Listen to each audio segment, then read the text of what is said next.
Con música de Wolfgang Amadeus Mozart, les damos la bienvenida a otro programa en De Política y Trabajo.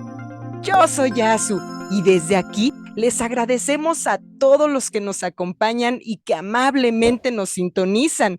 A todos ustedes, donde quiera que se encuentren, les enviamos un saludo muy grande, pues nos da mucho gusto que estén aquí con nosotros. Esperamos que en esta semana haya sido de mucho provecho para todos ustedes y que se encuentren muy bien. Bueno, pues también esperamos que nos acompañen a lo largo de esta hora, en donde estaremos tratando temas muy interesantes vinculados al acontecer político y social de nuestro país. Y pues sí, acabamos de escuchar el primer movimiento de la sonata para piano en do mayor número 16, Kegel 545, de Wolfgang Amadeus Mozart. Una pieza dulce, pequeña y muy sencilla de este compositor austriaco del siglo XVIII. Y bueno, a quienes se han topado con nuestro canal por primera vez, les comentamos rápidamente que este es un canal pequeño de formación política, un canal en crecimiento y que nuestro equipo, aunque es pequeño, es un equipo fuertemente comprometido. Nosotros somos ciudadanos de a pie, somos docentes que no pertenecemos a ningún partido político o a ninguna institución y que nuestro único objetivo es contribuir a la formación política de nuestra sociedad desde una perspectiva crítica y científica que tanta falta hace en nuestro país. Y bueno, después de esta pequeña introducción y de agradecerles que estén aquí con nosotros, pasemos al tema del día de hoy. Pues bien, les platico que esta semana se han presentado algunos eventos muy importantes para la vida política de nuestro país. El más destacado se llevó a cabo el domingo pasado, el domingo 27 de noviembre. Ese día, les platico, el presidente del país, Andrés Manuel López Obrador, encabezó una copiosa marcha aquí en la Ciudad de México con motivo de la conmemoración de su cuarto año de gobierno desde que llegó a la presidencia en el 2018. Ajá. Bueno, pues a pesar de que el número de participantes fue inflado desproporcionadamente por el gobierno de la ciudad, y esto hay que recalcarlo, fue inflado, pues imagínense, se hablaba de la participación de más de 1.200.000 ciudadanos, cosa que no ocurrió. Indudablemente se trata de una de las manifestaciones más numerosas de los últimos años aquí en la Ciudad de México. Bueno, pues a pesar de que el propio Andrés Manuel lo negó, la marcha fue desde luego una respuesta política a las manifestaciones convocadas por la oposición apenas la semana pasada con motivo de una supuesta defensa del Instituto Nacional Electoral. La respuesta del presidente, como estamos viendo en las imágenes, fue contundente. A pesar de los señalamientos de la oposición de que la manifestación fue nutrida por grupos de acarreados de Morena, lo cual desde luego sí ocurrió, debe mencionarse, no obstante, que no todos los participantes en la marcha fueron acarreados. Nosotros mismos acudimos a esta manifestación y pudimos constatar directamente que muchísimas personas acudieron a esta marcha por cuenta propia sin más intención que manifestar su apoyo al presidente del país y su política de gobierno. De hecho, bueno, pues más adelante les vamos a presentar un video en donde ustedes pueden constatarlo también. Pero nosotros nos preguntamos, ¿por qué se da este fenómeno? ¿Verdaderamente el actual gobierno está haciendo las cosas tan bien que suscita un caudaloso respaldo popular? ¿Qué dicen ustedes?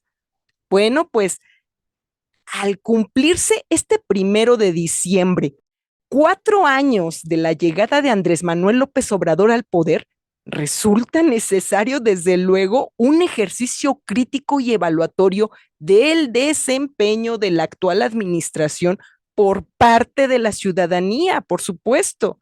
Queremos hacer énfasis en este aspecto. Ya lo hemos mencionado en otras ocasiones, pero lo repetimos. Nosotros apoyamos el proyecto del gobierno de Andrés Manuel López Obrador desde su llegada a la jefatura de gobierno de la Ciudad de México en el año 2000. De igual forma, bueno, pues apoyamos su candidatura a la presidencia del país en el 2006, en el 2012 y en el 2018. Incluso promovimos y votamos a favor de la continuidad de Andrés Manuel López Obrador en su cargo, pues en la consulta revocatoria que se llevó a cabo en abril de este año.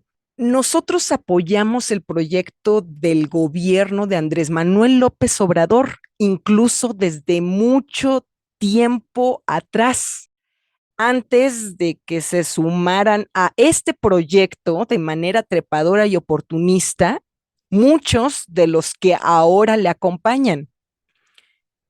Puntualizamos esto porque, bueno, pues en ocasiones hemos recibido comentarios por parte de personas que nos preguntan: oigan, pero ustedes, ¿por qué atacan al gobierno de Andrés Manuel? Nosotros no atacamos al gobierno de Andrés Manuel, lo sometemos al escrutinio crítico de la ciencia política y de la historia, que es algo muy distinto. Existe una diferencia muy precisa y clara entre la crítica como método de análisis científico y la mera descalificación, el ataque y el golpeteo opositor hacia el gobierno de Andrés Manuel López Obrador. Suponer que crítica y ataque son lo mismo es, es evidenciar una falta de madurez política por parte de quienes así piensan, porque hay una diferencia entre crítica y ataque.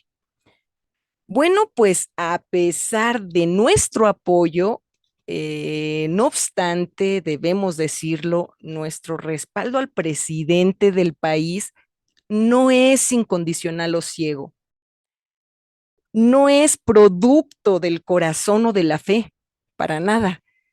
Consideramos necesario para la evolución y madurez política de nuestro pueblo, pues que la ciudadanía aprenda a juzgar con severidad y de manera crítica a sus gobernantes, sobre todo cuando les ha otorgado el voto. El caso de Andrés Manuel López Obrador no puede ser la excepción, por supuesto. Es por eso que en este programa procuraremos enfocarnos un poco más en aquellos aspectos que revelan la falta de consistencia entre el discurso oficial y la realidad. Por lo que se refiere a los avances en materia económica, política y social de la actual administración, los avances y pendientes a 4 años de iniciado el gobierno de la llamada Cuarta Transformación, pues es un tema que abordaremos el día de hoy. Pero antes de continuar, acompáñenme a saludar a mi amigo y colega conductor también de este programa, el profesor, antropólogo y arquitecto Rubén Darío Arechiga. Vamos, acompáñenme. Hola, profe. ¿Cómo se encuentra el día de hoy, profe? ¿Qué nos platica? Bueno, pues bien, bien. Eh, no me atrevo a decir mejor porque todavía hay cosas feas en el país, en el mundo, etcétera, pero finalmente con los ánimos para seguir en lo que estamos haciendo. Ojalá y que sirva. Y bueno, en esa perspectiva, este, pues lo que tiene que ver una sección de alguna manera de nuestro programa revista, eh, pues vámonos a comentar algunas noticias. Pues miren, resulta que el pasado lunes aparecieron en muchos medios de comunicación escritos, radio, etcétera, etcétera, que la jefa de gobierno informó, entre comillas, que la marcha encabezada por AMLO tuvo una asistencia de 1.200.000 ciudadanos. Hago una pregunta. ¿Ustedes creen dicha declaración? ¿Informe? ¿Será informe o qué será, no? Yo, la verdad, en general dudo de las verdades históricas, no solo la de Ayotzinapa, igual de muchas más, ¿no? Y esas verdades históricas tienen que ver con gobernantes, ¿sí? Eh, y en este caso, ya que el responsable formal de dar información es Martí, eh, y él no sabe sumar en actos de la derecha, aunque sí sabe sumar en actos de Morena, cuando el susodicho informó, entre comillas, que la manifestación de la derecha tuvo una participación de 12.000 ciudadanos, híjole, quiso convertir una mentira en una verdad histórica. Claro, para quedar bien con algunos, ¿no? Pues con Claudia y con Andrés Manuel López Obrador, dando a entender que está comprometido con ambos hasta el nivel de mentir. Y bueno, pues creo que se quemó. Y todo esto en la perspectiva de convertirse en el candidato de la jefatura de la Ciudad de México, ¿no? Eh, pues el presidente tuvo que rectificar y multiplicó por 5 lo que había dicho Martín, ¿no? 12 por 5 son 60.000, y entonces, bueno, ya quedó mal, ¿no? Luego, siguiendo ese camino, entonces informó, entre comillas, su verdad histórica, ¿no? Eh, el caso de Claudia. No es fácil, no es nada fácil contar un contingente que nunca estuvo junto, que muchos de los que estando en la Plaza de la Constitución desde temprano, por el calor, cansancio y otras cosas, salieron del Zócalo, pues como eso, 11:30, 12, ¿no? Desde temprano. Eh, Tampoco es fácil contar las distintas manifestaciones que caminaron por distintas calles que llegan al Zócalo, menos las deserciones que se dieron en esas mismas calles. La afirmación tajante, entonces, si no estuviera en campaña, en el caso de Claudio, pudo haber sido pues más de 1 millón de asistentes. Pueden ser más, pueden ser menos, pero la verdad es que era bien difícil hacer tajantemente un recuento de todo esto, ¿no? Eh, pero bueno, las prisas por ganar reflectores la llevó a construir una verdad histórica profundamente débil, ¿no? Pero pues allá ella, ¿no? Luego, el 25 de noviembre sucedió que los padres de las jovencitas ahogadas en el drenaje de Iztacalco, al caer a una coladera sin tapa, eh, pues ya no es noticia, ¿no? Después de que asistieron a la Cámara de Diputados local, donde pues pidieron que se investigara, etcétera, etcétera, ya se acabó, ¿no? Eh, no sabemos incluso, los que leemos los periódicos, los que estamos al tanto de las noticias, no solo de la ciudad, sino del país, no sabemos en qué terminó esa reunión, ¿no? A qué se comprometieron y si después han venido cumpliendo los compromisos con los padres de estas pobres jóvenes, ¿no? Y ante una situación como esa, pues no sabemos exactamente también quiénes son los responsables de esto, pero sí exigimos que se investigue, ¿no? Y que quienes resulten responsables de este asesinato, porque es un asesinato derivado de no cumplir con las obligaciones mínimas con respecto a la infraestructura de la ciudad, sea castigado. Hasta ahí llega mi intervención el día de hoy. Gracias, nos vemos la próxima semana.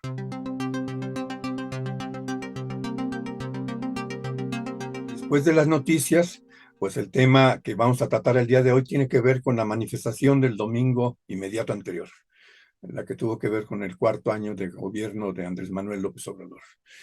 Y no sobra decir, por ahí anduvimos recorriendo desde el Ángel, las calles paralelas, donde también encontramos una manifestación, nos fuimos rumbo al Zócalo, estuvimos pues varias horas observando, registrando, platicando con la gente.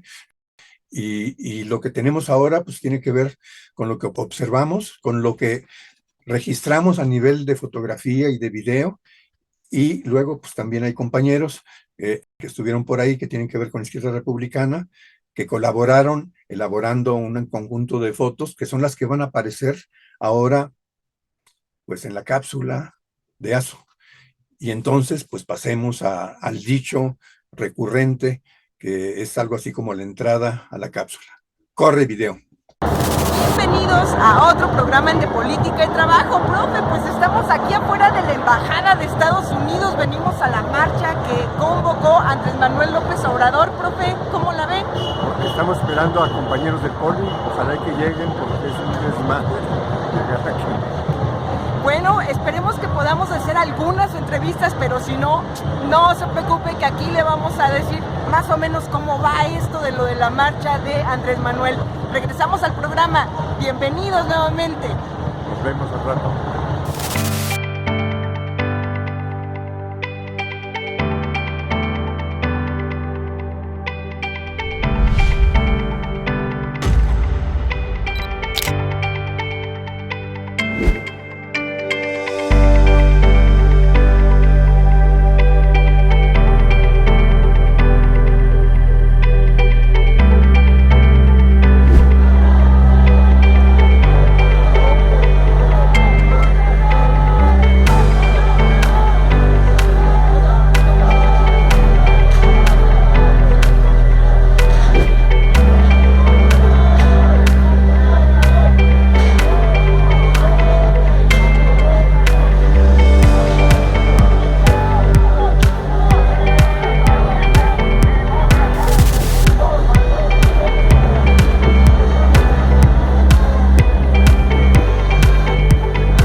como lo mencionábamos al inicio del programa, un signo claro de la evolución política de nuestro pueblo sería ver a la ciudadanía juzgando con severidad la política del actual gobierno de Andrés Manuel López Obrador, a quien se le otorgó el voto masivo hace 4 años. No hay que perderlo de vista. No obstante, sucesos como la manifestación del domingo, en donde prevalecieron las porras, las matracas y la falta de criticidad hacia la actual administración, nos revela cuán lejos estamos de construir una ciudadanía políticamente madura. Todavía estamos muy lejos.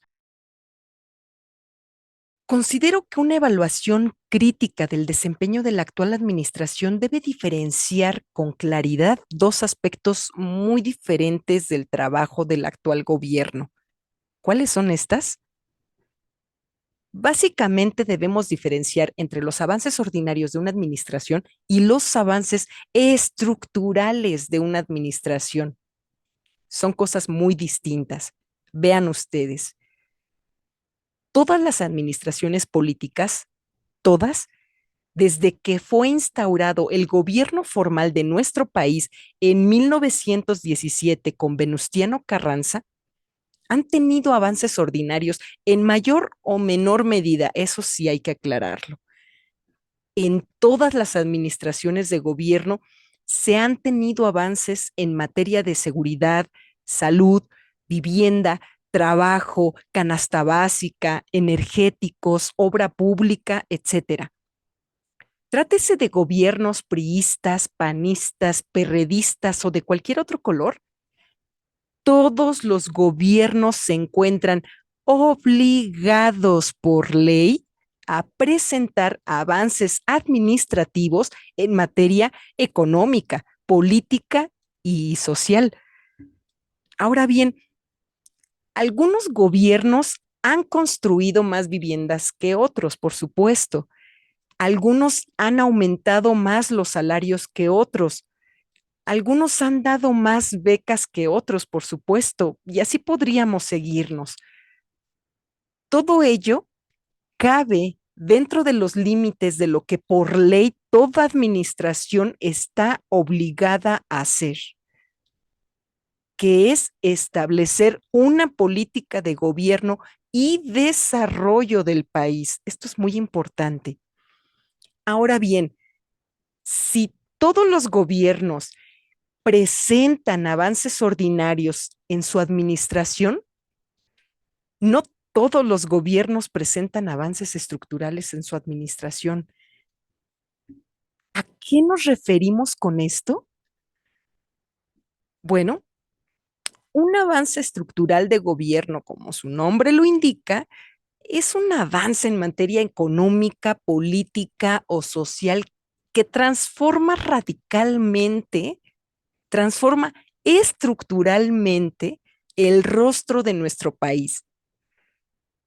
Un avance o logro estructural de gobierno lo sería, por poner algunos ejemplos, la expropiación petrolera llevada a cabo por Lázaro Cárdenas en los años 30.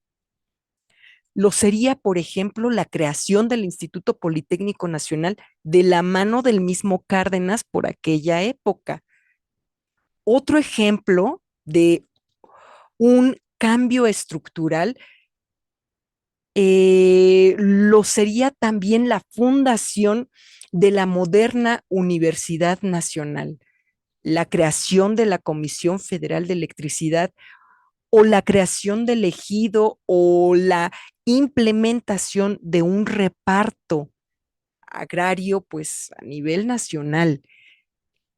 Otro ejemplo podría ser el establecimiento de un salario mínimo y de una jornada de 8 horas de trabajo, el reconocimiento jurídico de los pueblos indígenas, el establecimiento de la gratuidad de la educación impartida por el Estado, la separación entre iglesia y Estado.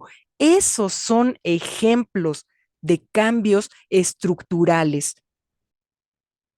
Lo repetimos, a pesar de que todas las administraciones han tenido avances ordinarios de gobierno, no todos los gobiernos han implementado una política de transformación estructural del país. No todos. El candidato Andrés Manuel López Obrador prometió al pueblo de México durante su campaña electoral emprender una serie de reformas estructurales que llevasen al país a construir una cuarta transformación económica, política y social de nuestro pueblo. La transformación prometida por López Obrador sería, según él, equiparable a la otorgada por la independencia, a la otorgada por la guerra de reforma y la revolución. Su gobierno se encargaría en emprender la cuarta gran transformación estructural de nuestro país. Para tal efecto, en 2018, Andrés Manuel López Obrador solicitaría el voto parejo, no hay que perder de vista esto, para su partido y sus aliados. Esto pues a fin de lograr una mayoría cuantitativa en las cámaras, en las dos, en la Cámara de Diputados y en la Cámara de Senadores. Logrando esta mayoría, se decía, no habría un obstáculo legislativo que impidiese implementar una serie de reformas económicas, políticas y sociales que posibilitasen la tan anhelada cuarta transformación de nuestro país. Andrés Manuel López Obrador pidió el voto para él y el pueblo se lo otorgó. Pidió el voto para su partido y sus aliados, pidió el voto parejo y el pueblo se lo otorgó. Bueno, pues resultado de ello, en 2018, López Obrador y sus aliados se alzarían con una contundente victoria electoral pocas veces vistas en cualquier otro país. Andrés Manuel iniciaría su gobierno en 2018 con un control pleno del poder ejecutivo del país y un control amplio del poder legislativo de México, un poder político tan, pero tan grande que sería la envidia de cualquier otro mandatario del mundo. ¿Qué ha pasado desde entonces? Bueno, lo que ha pasado desde entonces es que personas como nosotros nos seguimos preguntando, más allá de las declaraciones oficiales, pues, ¿en dónde quedó la prometida cuarta transformación estructural de nuestro país? Uno de los primeros aspectos que debemos atender para tratar de responder a esta pregunta es analizar qué es lo que ha pasado con el poder ejecutivo de la actual administración en estos primeros 4 años. Las cifras al respecto son contundentes. A la fecha, más de 50 funcionarios entre secretarios de Estado, subsecretarios, directores de dependencias, coordinadores de área, asesores, etcétera, pues han abandonado el gabinete de López Obrador. Uno de los casos más recientes, el más sonado también, es el de Tatiana Cloutier, exsecretaria de Economía, quien renunció a su cargo sin ofrecer algún tipo de explicación al respecto. ¿Por qué tantos funcionarios han abandonado el gabinete de López Obrador? Debemos recordar que tal y como lo hiciese Vicente Fox en su momento, López Obrador presumía hacia el año 2018 encabezar el mejor gabinete presidencial en la historia de México. Si este era el mejor gabinete de la historia de México, nos preguntamos, ¿por qué tantas personas lo han abandonado? ¿Acaso es posible construir un gobierno sólido y con continuidad cuando más de medio centenar de funcionarios nombrados por el Ejecutivo han renunciado? ¿Por qué han renunciado? Más allá de las causas reales de estas renuncias, las mismas evidencian una falta de cohesión al interior del Poder Ejecutivo Federal. cuando no de franco desacuerdo con la política implementada por el presidente del país. Ahora bien, el presidente del país brindó un informe de gobierno el domingo pasado ante miles de ciudadanos reunidos en el Zócalo capitalino. En este informe, Andrés Manuel anuncia 110 logros de gobiernos alcanzados durante este último año. Antes de mencionar algunos de estos logros enunciados por Andrés Manuel, debe puntualizarse un aspecto muy importante. Todas las cifras o cantidad presentada de manera descontextualizada es una cifra manipulada. Lo repetimos, toda cifra debe situarse en un contexto o será una cifra manipulada. Esto resulta aplicable no solo a Andrés Manuel, por supuesto, sino a cualquier político. ¿A qué nos referimos con esto? Pongamos un ejemplo. Cuando un político menciona que se crearon, por ejemplo, 100,000 empleos durante el último año, debe contrastarse esta cifra con la cantidad de empleos que realmente se necesita. De otra manera, su cifra pues carece de sentido. Si un político menciona que se crearon 100,000 empleos, pero oculta que hay un déficit de 20 millones de empleos, está manipulando las cifras, manipulando la realidad. Si un político menciona que se construyeron 300 kilómetros de carretera, pero oculta que hay un déficit de 15,000 kilómetros de carretera, está manipulando los datos. Si un político menciona que se construyeron 20,000 nuevas viviendas, pero oculta que hay un déficit de 800,000 viviendas, también está manipulando las cifras. Dicho esto, veamos algunos de los aspectos más destacados presentados por Andrés Manuel en su informe de gobierno y contextualicemos las cifras con la realidad. Contextualicémoslas. No todas, por supuesto, solo vamos a mencionar aquí algunas, porque si no, pues no nos va a dar tiempo. Número 1, Andrés Manuel sostiene que su gobierno ha priorizado su política de primero los pobres. Esto contrasta con la distribución de las vacunas durante la emergencia sanitaria.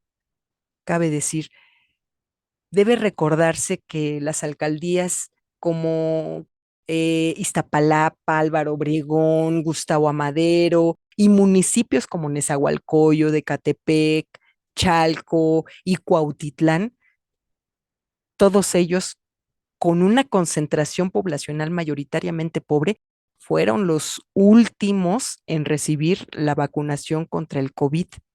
No fueron los primeros, fueron los últimos. Número 2. Andrés Manuel destaca un aumento histórico al salario mínimo de la clase trabajadora. Esto es verdad.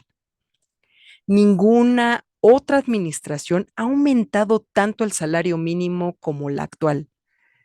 Desafortunadamente, Andrés Manuel olvidó mencionar que así como ha aumentado el salario mínimo de los trabajadores, también ha aumentado exponencialmente el costo de la canasta básica, en donde productos como, no me dejarán mentir ustedes, la tortilla, el pollo, el aguacate, el gas, el limón, el jitomate, etcétera, han presentado un aumento de más del 100% en algunas regiones del país, con lo que el aumento al salario pues no se traduce en el mejoramiento de las condiciones de vida de la clase trabajadora, para nada. 3. En su informe de gobierno, el presidente afirmó que durante el último año se han creado 1,264,931 nuevos empleos, cifras validadas, según él, por el propio Instituto Mexicano del Seguro Social. Lo que Andrés Manuel olvidó mencionar es ¿Cuántos de estos nuevos empleos son empleos permanentes y no solo empleos temporales de 1 o de 3 meses? Un trabajador puede ser incorporado varias veces al año al Seguro Social si se le otorga únicamente empleos temporales, las veces que sean, ¿no? Puede ser 1, 2 o 3 o 4 veces si los empleos son temporales. Recordemos que durante la pandemia, el presidente del país ofreció únicamente empleos temporales de 6 meses a los médicos que voluntariamente participaron en la atención de la emergencia sanitaria. No debe olvidarse tampoco que el 57% de la población económicamente activa del país se dedica al ambulantaje, lo cual se traduce en un déficit de alrededor de 32 millones de empleos formales que el país necesita. Un hipotético aumento de 1 millón de nuevos empleos como los que dice haber creado la actual administración, aun y cuando estos fuesen reales, en poco o en nada cambian la desastrosa situación laboral que presenta nuestro país. 4. Se han creado 145 universidades gratuitas y públicas del sistema Benito Juárez, donde laboran 1,168 docentes y estudian 45,581 alumnos. ¿Qué significa esta cifra? Significa que en 4 años de gobierno, la actual administración ha creado menos espacios universitarios, 45,000, que los que posee actualmente la UAM, que son 61,000. La cifra de estudiantes rechazados de la UNAM, el Politécnico y la UNAM, ¿qué creen? Sigue siendo de más de 300,000 estudiantes cada año. 5. Andrés Manuel López Obrador dijo el domingo que no había habido paros o suspensiones de labores en escuelas públicas, lo cual es falso. Tan solo en la Universidad Nacional, el Instituto Politécnico Nacional y diversas escuelas rurales se han presentado múltiples suspensiones de actividades a lo largo de este último año.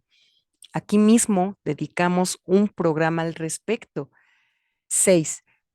No se permite el influyentismo, el nepotismo, el amiguismo, la corrupción ni la impunidad. Esta afirmación hecha por el presidente del país, al igual que la anterior, resulta ser escandalosamente falsa. Vean por qué. El gobierno federal y el gobierno de la Ciudad de México en diversos órganos institucionales como las universidades públicas, ¿qué creen? Pues sigue siendo un paraíso para el influyentismo, el amiguismo, el compadrazgo. Los espacios laborales en estas instituciones están destinados a los recomendados, a los cuates, a los compadres o a los amantes, no a los más capaces. Yo misma, a pesar de contar con una amplia experiencia laboral en mi área y estudios de posgrado en el extranjero, fui despedida de la Secretaría de Educación de la Ciudad de México a cargo de Rosaura Ruiz. ¿Por qué creen? Por no pertenecer al círculo cercano de esta funcionaria. Mi vacante en la Secretaría de Educación local fue ocupada inmediatamente, pues, por pasantes de administración de empresas, comunicación y contaduría. Todos ellos, por supuesto, recomendados y cercanos. 7. Se creó la Guardia Nacional. Dijo Andrés Manuel, se han construido 247 cuarteles y se han formado profesionalmente a 123,000 elementos. Pues, ¿qué creen? A pesar de la creación de la Guardia Nacional, nuestro país sigue siendo uno de los más violentos del mundo. Los resultados de la estrategia de seguridad del actual gobierno, los cuales, según Andrés Manuel, comenzarían a verse a partir de los 6 meses de la creación de esta sigue siendo un grave pendiente para nuestro país. 8. Si bien se redujeron las comisiones que cobran las Afores a los trabajadores, las comisiones por el cobro de servicios bancarios siguen intactas. Andrés Manuel, de hecho, recordemos, él frenó en el Senado la reforma que impediría a los bancos seguir cobrando las excesivas comisiones que pagan los cuentavientes. Andrés Manuel prometió que las comisiones serían eliminadas en su tercer año de gobierno. Hemos llegado al cuarto año y las comisiones bancarias siguen ahí y no se ve luz de pa' cuándo. Pues bien, estos son tan solo algunos de los aspectos que he preferido destacar del informe del gobierno presentado por Andrés Manuel López Obrador el pasado domingo. Desafortunadamente, pues por cuestiones de tiempo, pues no puedo abordarlos todos. Me hubiese gustado, pero no se puede. Lo único que me gustaría destacar para cerrar mi intervención es que yo no veo por ningún lado avances estructurales de gobierno, de verdad que no. He intentado verlos, pero no los veo. Solamente veo, en el mejor de los casos, pues avances ordinarios de gobierno y no más. No veo por ningún lado algo cercano a una cuarta transformación estructural de nuestro país, para nada. Pero bueno, vayamos con profe Rubén. Él tiene una perspectiva un poquito más alentadora. Vayamos con él y veamos qué es lo que opina al respecto de este tema. Bueno, y pues ahora me toca plantear mi punto de vista alrededor de, no solo en la manifestación, los efectos, las razones por las que se dio así o asado, sino también a pensar qué más puede suceder después de esto en el futuro, particularmente en el 24, ¿no?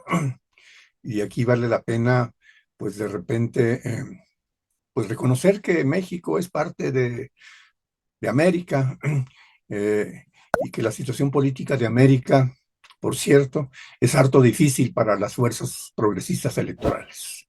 Excepción de Colombia, ¿eh? Esto sí es muy importante considerarlo. El triunfo de Petro, el triunfo del pueblo colombiano es excepcional, ¿no? Donde la presidencia se ganó con un margen gigantesco, el suficiente para modificar la Constitución. Y esto fue el resultado de un movimiento social como nunca se había visto en Colombia, el del año pasado. Las demás presidencias ganadas en América están en un futuro que ya los alcanzó. El futuro donde la derecha económica y su brazo electoral, pues, pues no están cruzados de brazos, ¿no? Y tienen la mitad del poder legislativo, y luego entonces el presidente de esos países no puede gobernar, ¿no? Y esto lo comento a propósito de que México en el 18 fue excepcional en esta lógica, ¿no? Del 18 al 21 fue nuestro país un lugar, un territorio en donde las cámaras legislativas estuvieron muy cerca de tener el 66%, con lo que eso se garantizaba los cambios constitucionales. Por lo que los 5 o 6 votos de la oposición que eran necesarios para los cambios constitucionales se lograron con alianzas coyunturales, y esto logró modificaciones pues en la Constitución. Pero híjole, vámonos, qué feo. En 2021 sucedió que descuidos políticos del tamaño del mundo, tal cual, en la ciudad capital, en la ciudad CDMX, dio como resultado la pérdida de una veintena de diputados y otros tantos senadores, con lo que la posibilidad de concretar cambios constitucionales se perdió. Y bueno, no hay que despreciar que las leyes que se aprobaron eran importantes del 18 al 21, ante esta correlación de fuerzas que era favorable, y apuntalaron a concretar la cuarta transformación. No hay duda, pero no eran las de mayor profundidad para lograr consolidar y ampliar el proyecto de la cuarta transformación. Entonces, en este segundo trienio, se atoró constitucionalmente la cuarta transformación. No hay duda que el 70% de los votantes ahora apoyan a Andrés Manuel López Obrador. Pero por cierto, no necesariamente a Morena, y mucho menos a su representación en las cámaras de diputados y senadores. Y creo que mucho menos a su dirección nacional, ¿no? Veamos con más detalle esto a propósito de la manifestación del 27 de noviembre. ¿Qué se notó? ¿Qué se vio? ¿Qué observamos? ¿Qué registramos? Se ratifica el peso del presidente y nada más. Es cierto que Morena, por segunda vez, figúrense ustedes, en 4 años, le entró a promover la manifestación, igual que presidentes municipales, gobernadores, diputados y senadores en general. Todos ellos cooperaron en la promoción y organización de contingentes, algunos a la manera histórica del acarreo, con premios y castigos, es decir, a la toda usanza del PRI, PAN y PRD. No sabemos de qué tamaño fue el acarreo, pero no hay duda, los más asistieron para apoyar a AMLO. Como resultado de la consigna, primero los de abajo, y claro, de sus programas correspondientes. Programas que, por cierto, según habitantes del Estado de México que asistieron a la marcha, fueron usados estos para amenazar de castigar con su ejercicio si no asistían. Bueno, así está más o menos la cosa. Esos programas son sin duda una de las diferencias entre los gobiernos neoliberales y la presidencia de AMLO, ¿no? Y han dado frutos políticos, entre otros, yo creo, el tamaño de la manifestación del pasado domingo. Otras iniciativas gubernamentales han ayudado, por ejemplo, la soberanía petrolera mediante el mantenimiento y actualización de las refinerías. Y esto crecerá ahora que está por funcionar la refinería de Dos Bocas. En el plano eléctrico hay algo semejante, ¿no? Ahí va la recuperación pública de la producción de energía eléctrica.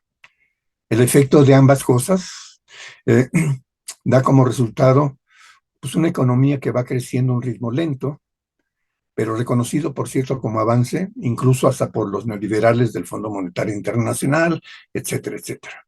El reconocimiento tiene que ver particularmente con que hay control de la inflación mucho por abajo de la mayoría de los países en el mundo.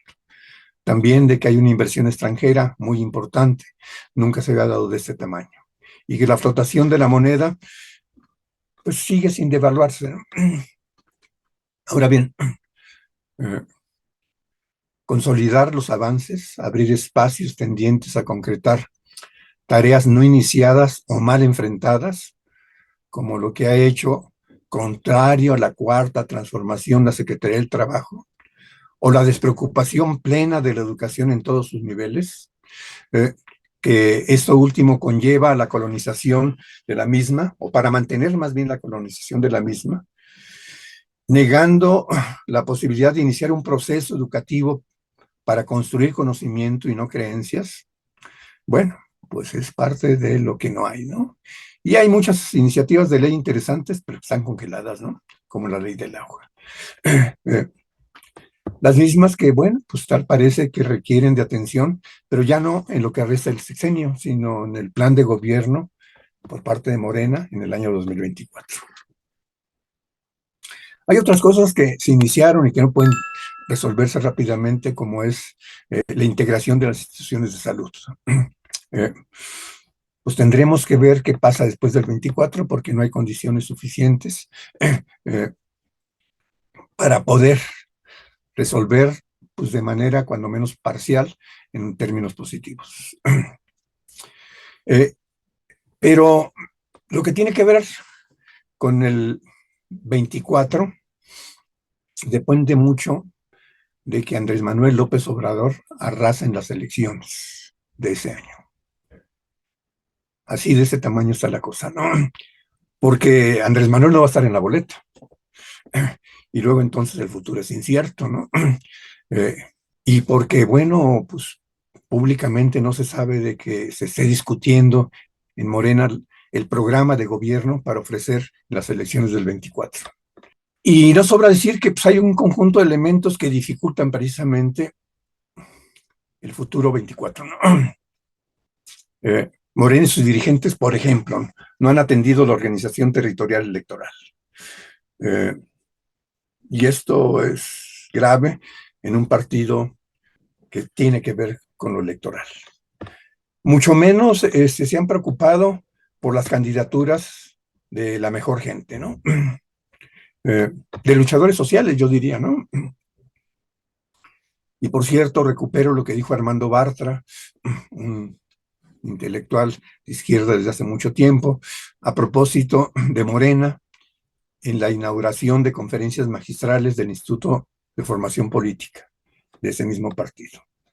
Él decía, no es literal, pero traté de sintetizar parte de su intervención, dice, la revolución de las conciencias supone la articulación de concientización, organización y movilización. Y luego dice él, y después de 4 años de gobierno y de parálisis de Morena, pues no hay nada, ¿sí? Yo diría son asignaturas pendientes. Y en 2 años, de aquí al 24, no es fácil remontar ese atraso. Después de 40 años de gobiernos neoliberales, el resultado del gobierno de AMLO, a pesar de que juntos haremos la historia, quedó en un decir, por decir algo, y ni siquiera Morena acompañó el ejercicio de gobierno porque nunca logró concretarse como Movimiento Regeneración Nacional, menos como partido de gobierno, y funcionó solo como instancia formal y legal para registrar candidaturas, incluyendo la candidatura presidencial. Luego entonces, con claroscuros, el balance del gobierno presidencial, según mi punto de vista, es bueno, ya que a pesar de que el 70% de los que apoyan al gobierno de AMLO no lograron ser parte de Juntos Hacemos la Historia, hay avances en el proyecto de humanismo mexicano, y ahí me refiero precisamente a una caracterización nueva de AMLO, ya que no hubo partido que integrara concientización, organización y movilización como lo consideró Armando Bartra. Reconociendo, claro, Armando Bartra, coincido en eso con Armando Bartra, que AMLO estuvo solo y parece que va a finalizar su sexenio solo, después de la elección del candidato a la presidencia. Es probable, no es seguro, porque no soy brujo para leer la mente del presidente, que cuando AMLO tardó mucho en asumirse como de izquierda, pues había ahí una reticencia, una no confianza a la izquierda de esos momentos. Luego tardó otro tanto, ya que se asumió como de izquierda, para decir que no era de izquierda ni de derecha. Híjole. Y recordemos poco antes de esto, resulta que Valentín Campa fue reconocido por AMLO e incorporado a la rotonda de los hombres ilustres. No hay que olvidar que media humanidad de nuestro territorio conoce que Campa fue miembro del Partido Comunista y activista sindical. Yo no me atrevería a decir que era un activista comunista, pero bueno, es una discusión aparte, ¿no? Por lo que según mi especulación, ese reconocimiento de AMLO fue a los comunistas, a las izquierdas en general, para provocar entre ellos compromisos para hacer crecer la cuarta transformación. El resultado, híjole, como siempre, en el siglo pasado y en el actual, fue el mismo. Las izquierdas en este país pocas veces estuvimos con los movimientos sociales importantes con un proyecto y programa. Y entonces ese reconocimiento quedó en nada, porque estamos fuera de la jugada desde siempre. Al mostrar a la izquierda ante ese llamado que somos más bien puro cuento. Rectificó AMLO y su proyecto de la Cuarta Transformación lo rebautizó, Humanismo Mexicano. Nombre que, según mi punto de vista, más allá del pensamiento de él, tiene mayor significado social históricamente en este país. está Morelos, está el padre Jarauta, un guerrillero español que luchó contra la invasión estadounidense y fue fusilado por el Ejército Nacional después de que se cedió la mitad del territorio de Estados Unidos. Ahí está Robert Owen, un inglés, impulsor de una colonia basada en un humanismo utópico, socialismo utópico, en 1828, y que, bueno, no pudo avanzar, pero bueno, su comportamiento fue excepcional. Ahí está Ponciano Arriaga, impulsor de la Procuraduría de los Pobres. Y luego, pues, sin referirme a lo que hicieron, porque ya lo sabemos casi todos, pues está Ricardo Flores Magón, hicimos un programa a propósito de él, está Zapata, está Pancho Villa, Mújica, Bassols, Salvador Alvarado, Felipe Carrillo Puerto, Adalberto Tejeda, Lázaro Cárdenas, pues a nivel nacional. Pero fuera, pues hay muchos asideros sociales de gente de ese plano, ¿no? De ese humanismo más allá de que se dijeran de izquierda, liberales o lo que fuera, ¿no? Fuera, pues está Martín, está Lenin, Mao Zedong, Ho Chi Minh, Fidel Castro, el Che, Camilo Cienfuegos, etcétera, etcétera, etcétera. Todos estos humanistas en diferentes momentos han luchado. Eh, y no se nos puede olvidar, aunque no conozcamos los nombres, de muchos otros humanistas, asumiéndose de izquierda o simplemente humanistas o liberales, etcétera, etcétera, fueron asesinados por el estado de cosas, por el estado capitalista. Impunemente, por cierto, la mayoría de las veces, ¿no? Y desgraciadamente esto sigue sucediendo, particularmente en nuestro país, ¿no? Por ahí entonces, me parece que reivindicar ese humanismo es preferible a seguir viviendo el cuento del presupuesto de Morena, ¿no? La discusión de que somos marxistas, que somos comunistas, socialistas, liberales, etcétera, etcétera, me parece que pierde sentido porque no han tenido fuerza finalmente esas caracterizaciones que se han hecho, ¿no? Son etiquetas nada más que sirven para poco, ¿no? Y ojalá que este punto de vista no provoque discusiones. Normalmente yo he dicho en programas anteriores de que lo planteamos para que opinen, critiquen, discutamos, etcétera, ¿no? Bueno, ya que en eso las izquierdas siempre nos quedamos, ¿no? En discutir, discutir, discutir. Ojalá y pasemos a organizar colectivos involucrados en los movimientos sociales, muy en la lógica de Armando Bartra. Y bueno, subrayo lo de Armando Bartra porque, bueno, me parece que no debe ser solo él, debe haber muchos más mexicanos que desde la izquierda, pues queremos entrar a ser sujetos históricos, a colaborar, a participar, a entrar a esto de la Cuarta Transformación. No les echo la culpa a ellos, los de Morena, etcétera, etcétera. Simplemente buscaremos los espacios para comprometernos un poco más. Gracias, gracias. Hasta ahí le llego por el momento. Y bueno, hemos llegado a la parte final de nuestro programa. En contraste con mi exposición, me gustaría destacar en mis conclusiones algunos de los aspectos más relevantes que yo considero sí se han hecho presentes en la actual administración. Considero que más allá de las críticas al gobierno de Andrés Manuel López Obrador, hasta la fecha, la principal y más grande aportación histórica que ha hecho este gobierno consiste en no haber aumentado la deuda pública del país. De hecho, probablemente esta sea la mayor aportación histórica del gobierno de Andrés Manuel López Obrador.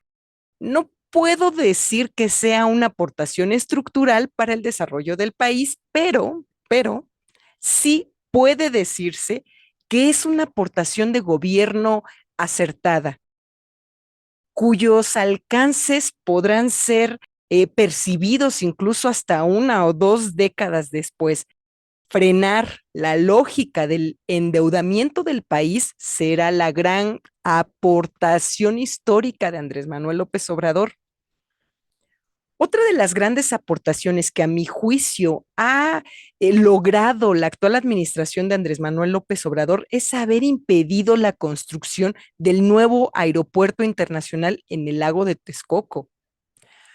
Más allá de frenar un jugoso negocio para la oligarquía nacional, la cancelación del aeropuerto de Texcoco supuso para nuestro país, fíjense ustedes, el rescate de un entorno ecológico fundamental para el centro de nuestro país, así como un rescate de la memoria e identidad cultural que para nosotros como mexicanos representa el lago de Texcoco, ni más ni menos. Considero que una medida de gobierno auténticamente estructural impulsada por la actual administración es el impulso a la creación de la refinería de Dos Bocas, así como la adquisición de una refinería en Texas. ¿Por qué digo que esta sí es una medida efectivamente estructural?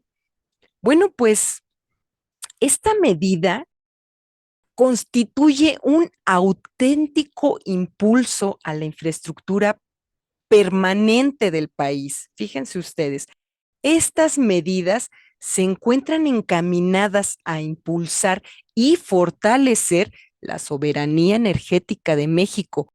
De ahí que considere yo que esta sí sea una auténtica medida estructural.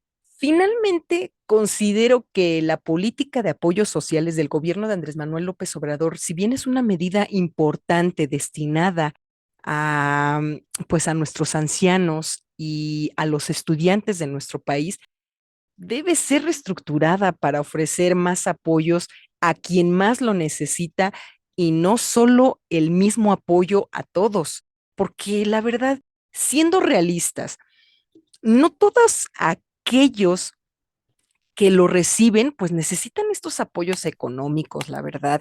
De igual forma, no todos reciben el apoyo económico que verdaderamente necesitan.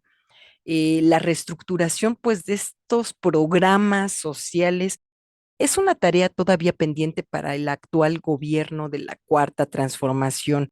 Pero bueno, estas son algunas de las conclusiones y algunas de las reflexiones que yo saco al respecto. Profe Rubén, usted díganos cuáles son las conclusiones que usted tiene con respecto a este tema en particular.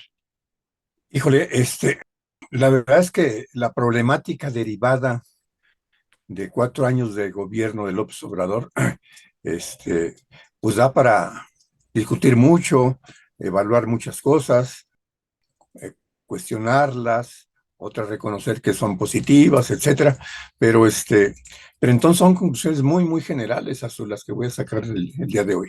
No sé, por cierto, si las conclusiones en otros programas han sido muy puntuales, ¿no? Pero ahorita sí vale la pena decir eso, aunque están acompañadas de algunas otras cosas que tienen que ver con situaciones particulares a propósito de este 4 año de gobierno de Andrés Manuel López Obrador, ¿no? Eh, Me parece que es importantísimo eh, que sigamos en la lógica de recuperar de la historia lo que se ha dado en términos positivos y negativos.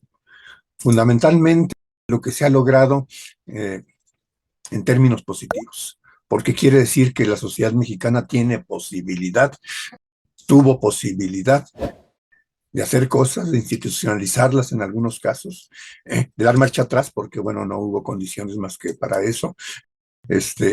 Pero esto nos puede generar confianza en términos de que sí es posible cambiar algunas cosas, ¿no? No sé si todas, sí.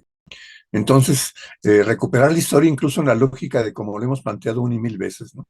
Verla desde el presente, no para trasladar nuestra concepción del presente a la historia, sino para recuperar lo que es recuperable y guardar distancia también del otro, ¿no?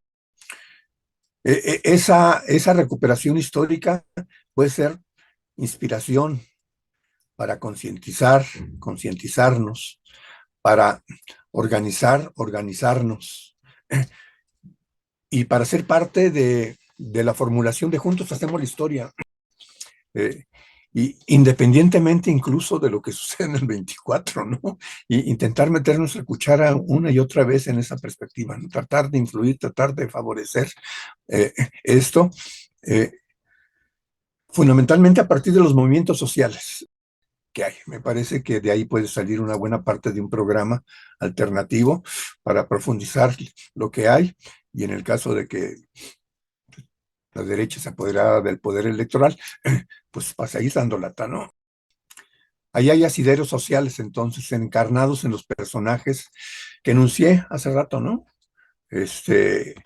Más allá de encasillarlos en liberales, conservadores, izquierda, derecha, socialistas, comunistas, reformistas, eh, recuperar sus propuestas, sus proyectos, en la medida en que sea esto posible, y potenciar, pues, finalmente esa historia en la perspectiva actual, con acciones que apunten a consolidar lo logrado en estos momentos, impulsar la continuidad de la cuarta, sin olvidar que hay asignaturas pendientes de la primera, segunda y tercera transformación.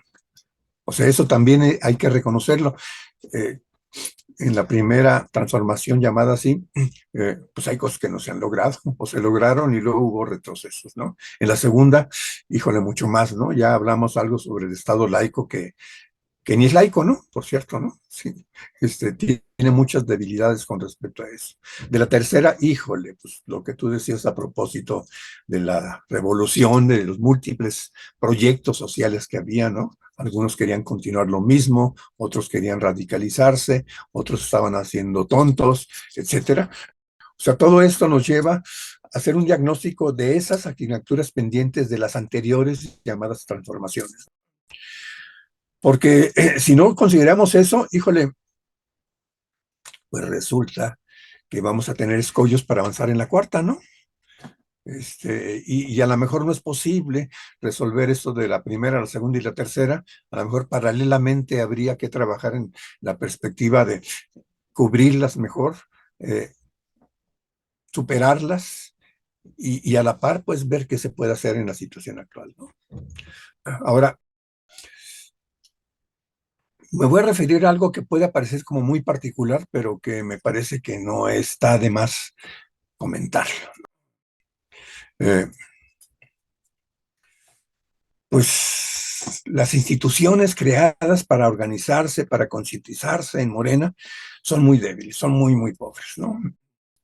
El Instituto de Formación Política, eh, de ahí mismo, la Red Nacional de Círculos de Estudio, eh, híjole, híjole, qué pena, ¿no? Pongo algunos elementos, algunos ejemplos que los conocimos, que los vivimos y hasta que los padecimos, ¿no? Este, eh,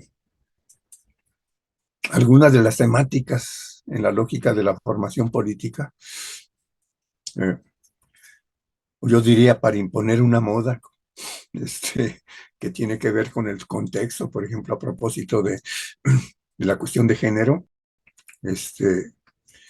híjole, no es el único caso grave, ¿eh? Yo creo que hay cosas más, quizás peores, ¿no? Pero por ahí hubo algún programa que trató lo de la menstruación digna, ¿no? ¿Quién sabe qué fregados quieren decir? ¿Quién sabe a quién estaba orientada esta temática? ¿Quién sabe qué tanta gente, qué tantas mujeres lo oyeron y qué tantas mujeres se convencieron de que hay menstruación digna e indigna, ¿no? Me parece una pérdida de tiempo, así en el sentido estricto de la palabra, ¿no? Tenía que ver con el sector de mujeres, ¿no? Que por cierto creo que ya desapareció igual que el sector del trabajo, ¿no? Según informes últimos que hay con respecto a la reorganización de esto, ¿no? Pero luego, bueno, otras barbaridades que son peores, ¿no? Porque afectan mucho más el desarrollo político, ¿no? En el sector trabajo, donde estuvimos un rato, ¿no? Donde nos corrieron. ¿Te acuerdas, no? Seguramente. ¿A quién se le va a olvidar? Pero bueno, en fin, ¿no? En donde un mini abogánster, pues se puede hacer una caracterización, ¿no? Mini abogánster, porque es abogado de formación. O puede ser una caricatura de abogánster, Carlos Altamirano, pues le dio en la torre al sector trabajo, ¿no? Entre otras cosas, con sus proposiciones que estaban muy locas, ¿no? Fuera de contexto, etcétera, ¿no? Él estuvo impulsando un negocio, claro, ¿no? De cooperativa. resulta que en esto de organizar los círculos de estudio, donde nosotros, por ejemplo, avanzamos en algunos estados, ¿no?, con gente preocupada en la cuestión sindical, eh, aunque no eran activistas ni eran sindicalistas, por cierto, eran chavos que tienen mucho interés en meterse y en ayudar a Morena en esa perspectiva, ¿no? Pues de repente apareció otra vez la iniciativa del abogánster, caricatura, o del mini abogánster Carlos Altamirano, con una proporción excepcional, que teníamos la posibilidad de organizar círculos de estudio si discutíamos con los dirigentes de la CROC, es decir, los charros más charros que hay en este país, porque incluso la CTM de repente es un poquitito menos charra, ¿no? Sí. Imagínense ustedes, ¿no? Una iniciativa de un desquiciado, ¿no? Sí, o sea, ¿cómo no? Y luego, híjole, bueno, pues obviamente lo mandé por un tubo, ¿no?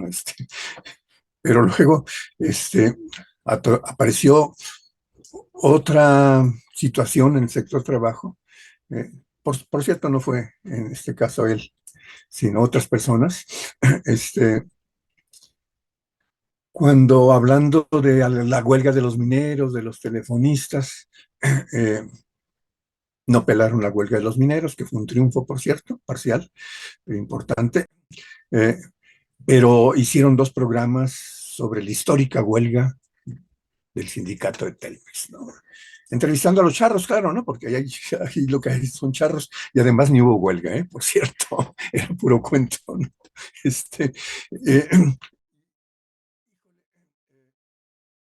Pues esas cosas son muy graves, ¿no? O sea, o que no tengan información, o que, pues, pues estén apoyando finalmente, pues un sindicalismo que ha sido un obstáculo para el desarrollo de los triunfos de la clase obrera, han impedido finalmente la organización en una perspectiva política, etcétera, etcétera, ¿no? Y ahí sí, pues lo grave es que apoyen pues esas cosas, ¿no? Asumiéndose como socialistas, por cierto, que no se te olvide eso, se asumían como socialistas, ¿no? Y bueno, esos socialistas pues son cómplices de la derecha o quizás son parte de la derecha emboscada, ¿no? Pero bueno, esto es lo que existía en el sector trabajo, Instituto Nacional de Formación Política, la Red Nacional de Círculos de Estudios, ¿no? Por cierto, bueno, esto último sucedió ya que no estábamos, ¿no?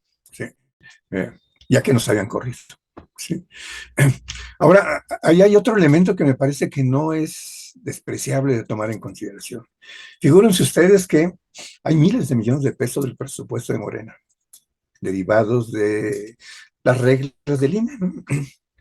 Una parte, por cierto, este año, 800 millones, fueron orientados en la perspectiva de que se utilizaran para los programas sociales. O sea, dijeron, es mucho dinero, etcétera, etcétera, ¿no?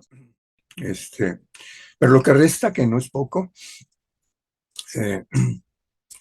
pues está orientado a justificar el gasto mediante nóminas, en las que desempleados, subempleados, amigos, familiares, cercanos, de los que deciden el gasto, pues lo orientan en ese sentido, ¿no? Como esto es una situación más o menos amplia, pues no hay duda. ¿Quién va a dudar, no? Que cuando menos Morena tiene esa cercanía y es pariente del PRI, del PAN y del PRD, que han actuado mucho tiempo así, ¿no? Y muchos esperamos algo diferente en Morena, pero no, no. Por eso hemos insistido mucho incluso en la necesidad de un trabajo político muy, muy amplio, que pueda abrir la perspectiva de tener el 66% para poder modificar la Constitución. Perdimos la posibilidad de cambiar la Constitución en el 21. Del 18 al 21 sí existió esta oportunidad. Teníamos una buena cantidad de diputados y senadores como para que los que faltaban para completar el 66% fueran muy, muy pocos. Y se logró, ¿no? Bueno, pero entonces, ¿dónde perdimos? ¿Por quiénes perdimos? Etcétera, ¿no? No hay duda, perdimos la Ciudad de México. Sí, Luego entonces, en esto, Morena local tiene un alto grado de responsabilidad. Los alcaldes también, los candidatos a alcaldes también. Y la jefa de todos ellos es la jefa de gobierno. ¿Sí? Es decir, yo no sé cómo estaba el funcionamiento cotidiano, pero la jefa de este desastre, pues se llama Claudia Sheinbaum, ¿no? ¿Sí? Descuidaron sus tareas ante esa irresponsabilidad, pues está cuesta arriba recuperar suficientemente lo que se necesita para lograr el 66. ¿Sí? Y bueno, pues ahí dejo un poco las conclusiones, que son muy generales, que espero que las escuchen gente de Morena, que las considere, no necesario que las recupere, que las considere, que evalúen ellos, si vale la pena, entonces, pues ahora sí, que en 2 años hacer lo que no se hizo en 4. Ojalá y que avancemos un poco en este sentido. Gracias a gracias a nuestros seguidores, a los que les ha interesado oírnos, escucharnos. Insistimos, sus puntos de vista los vamos a considerar, los estamos considerando a la hora de desarrollar nuestro trabajo. Nos vemos la próxima semana. Y bueno, pues hemos llegado a la parte final de nuestro programa. Les agradecemos mucho a todos los videoescuchas que nos hayan acompañado en este programa, pues los dejamos con Mozart precisamente. Pues vamos a escuchar el primer movimiento de la sonata para piano en do mayor número 16, Kegel 545 de Mozart. Los dejamos con él y esperamos verlos la próxima semana. Hasta la próxima.